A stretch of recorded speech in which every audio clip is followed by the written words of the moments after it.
আমি 100% গ্যারান্টি দিয়ে বলতে পারি আমি আমার লাইফে এই রেসিপিটা যতবার বাসায় ট্রাই করেছি না একবারও ফেল হয়নি আলহামদুলিল্লাহ।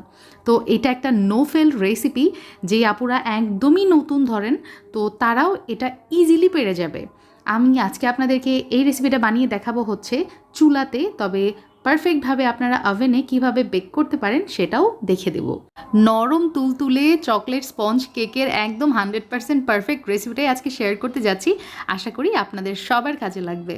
আচ্ছা, এখানে আমি 3টা ডিম নিয়েছি। ডিমগুলো যেটা হয়েছে যে প্রায় 1 ঘন্টা আগে ফ্রিজ থেকে বের করে রেখেছিলাম, রুম টেম্পারেচারে চলে আসছে। ডিমগুলো বাটিতে ভেঙে নিয়েছি, তারপরে এই যে কুসুমগুলা, ডিমের কুসুমগুলো আমি আলাদা করে নিয়েছি, মানে ডিমের কুসুম আর সাদা অংশটা আলাদা করে নিলাম। এখন সাদা অংশের মধ্যে আমি দিয়ে দিচ্ছি হচ্ছে 1/2 কাপ পরিমাণ চিনি।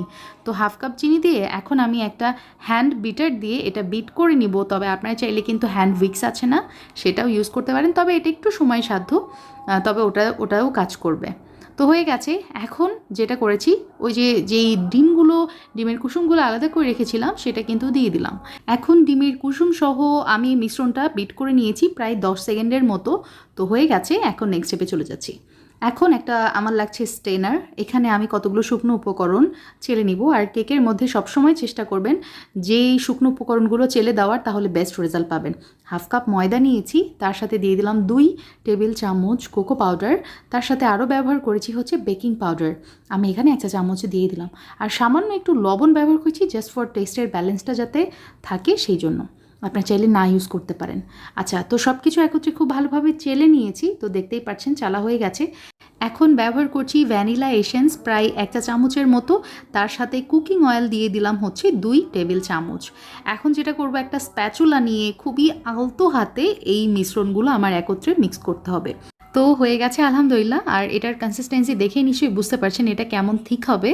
আর আপনাদের কাছে যদি এই ব্যাটারটা একটু গাঢ় মনে হয়, সেই ক্ষেত্রে যেটা করবেন, গরুর দুধ আগে থেকে জাল করে রাখা প্রায় 2 টেবিল চামচ মতো এই মিশ্রণে মিক্স করে নিলেই হয়ে যাবে।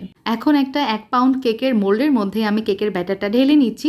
আর আমি এই মোল্ড আগে থেকে যেটা করেছিলাম, সামান্য একটু তেল আর ময়দা ডাস্ট করে রেখেছিলাম, যাতে কেকটা পরবর্তীতে উঠাইতে সুবিধা হয়। এখন চুলাতে আমি একটা পাতিল গরম করে নিয়েছি, স্ট্যান্ডও বসিয়ে দিয়েছি মাঝে, তার মধ্যে যে কেকটাও বসিয়ে দিলাম, কেকের মোল্ড। এখন ঢাকনা দিয়ে আমি বেক করে নিব একদম ঘড়ি ধরে 40 মিনিট, চুলার একদমই লো টু মিডিয়াম হিটে। আর পাতিল যদি পাতলা হয় সেক্ষেত্রে নিচে একটা তাওয়া ব্যবহার করবেন অবশ্যই।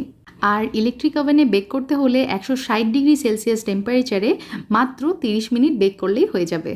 কেকটা সামান্য ঠান্ডা হয়ে আসলে আমি যেটা করব, এটা মোল্ড আউট করে নিব। আর মোল্ড আউট করার আগে যেটা করবেন, সাইডের এজেসগুলো একটু ছুরি দিয়ে ছেড়ে নেবেন, তাহলেই হবে। আর এখন আপনাদেরকে কেটে দেখাচ্ছি এই কেকটা যে কি পরিমাণ মানে পারফেক্ট হয়েছে মাশাল্লাহ। আপনারা চাইলে এই স্পঞ্জ কেকটা কিন্তু চায়ের সাথেও সার্ভ করতে পারেন, মানে এভাবেও খেতে পারেন, অথবা বেকারি স্টাইল অর্থাৎ ওই যে কেক শপগুলো আছে না, সেভাবেও কিন্তু ক্রিম দিয়ে আপনারা লেয়ারিং করে নিতে পারেন। আর দেখতেই পাচ্ছেন আমার কেকটা কতটা নরম তুলতুলে সফট হয়েছে। সো এনাফ ফর টুডে, ইনশাল্লাহ আবার দেখা হবে। আসসালামু আলাইকুম।